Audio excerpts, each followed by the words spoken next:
আমাদের বছরের প্রত্যেকটা সময় মানুষের পাশে আমরা করোনা পরিস্থিতিতে আমরা মানুষের পাশে যেভাবে থেকেছি, আমরা সারা বছরই আমরা মানুষের পাশে রক্তদান শিবির বলুন, যে রক্তদান শিবির, বিভিন্ন কম্বল বিতরণ অনুষ্ঠান, বিভিন্ন সামাজিক প্রকল্পে আমরা মানুষের পাশে থাকি।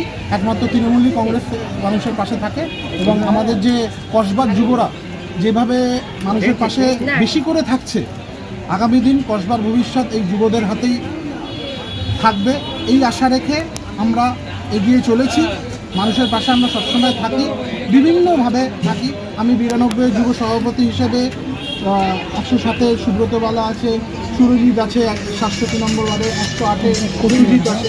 আমরা এই যুবরা বিভিন্নভাবে আমরা মানুষের পাশে থাকার চেষ্টা করি। রক্ত দিচ্ছেন তাদেরকে অনেক অনেক শুভকামনা জানাই, যারা এইভাবে রক্ত দিতে চলে এসছেন বিভিন্ন কাজের মাধ্যমে। এখন তো মানুষ বিভিন্নভাবে কাজের মধ্যে ব্যস্ত থাকে, সেই সময়ের ফাঁকেও যে রক্তদাতারা এসছেন, আমি সুব্রত বালাকে অনেক অনেক ধন্যবাদ জানাই। তাদেরকে এই অংশগ্রহণে একত্র করতে পেরে মানুষের পাশে যেইভাবে 24 ঘন্টা থাকতে বলেন, তার নির্দেশকে আমরা পাথেয় করে আমরা মানুষের পাশে থাকার চেষ্টা করছি এবং চেষ্টা করব আগামী দিনে। আর আগামী দিনে কসবার যুবরাই পথ দেখা। আশা করছি এখানে আমাদের কম্পিটিটর কেউ নেই, পশ্চিমবঙ্গে তৃণমূলের কম্পিটিটর কেউ নেই, তৃণমূলের কম্পিটিটর তৃণমূলই। আমরা এইটুকু বলতে পারি, আগামী দিন যেইভাবে লোকসভা ভোটে আমরা মালাদিকে জয়লাভ করেছিলাম, এইবারেও তার চেয়ে বেশি ভোটে যে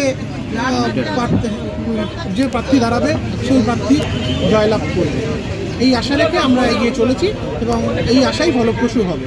তৃণমূল যুব কংগ্রেসের পক্ষ থেকে শুধু তৃণমূলের প্রতিষ্ঠা দিবসই না, আমরা আমাদের নেত্রী মমতা বন্দ্যোপাধ্যায় এবং আমাদের জননেতা অভিষেক বন্দ্যোপাধ্যায়ের নির্দেশে আমরা সারা বছরই মানুষের পাশে থাকি এবং মানুষের জন্য কাজ করে। 107 নম্বর ওয়ার্ড সবসময়, 107 নম্বর তৃণমূল যুব কংগ্রেস সবসময় মানুষের পাশে আছে এবং আগামী দিনেও পাশে থাকবে।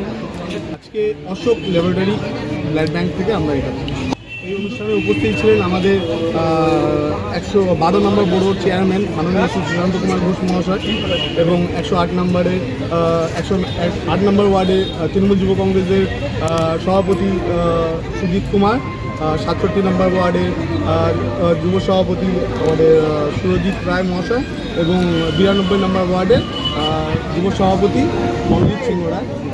এখানে 100 জনের আমাদের টার্গেট আছে, এবার 100 জনের মধ্যে আমরা দেখছি। ওরা ওদের মতো বলে যাবে, কিন্তু কাজ তো করি আমরা, সারা বছর মাঠে থাকি আমরা। মানুষ সারা বছর তৃণমূল কংগ্রেসকেই দেখে, তৃণমূল কংগ্রেসকেই মানুষ ভোট দেবে। আমার নাম সুব্রত বালা।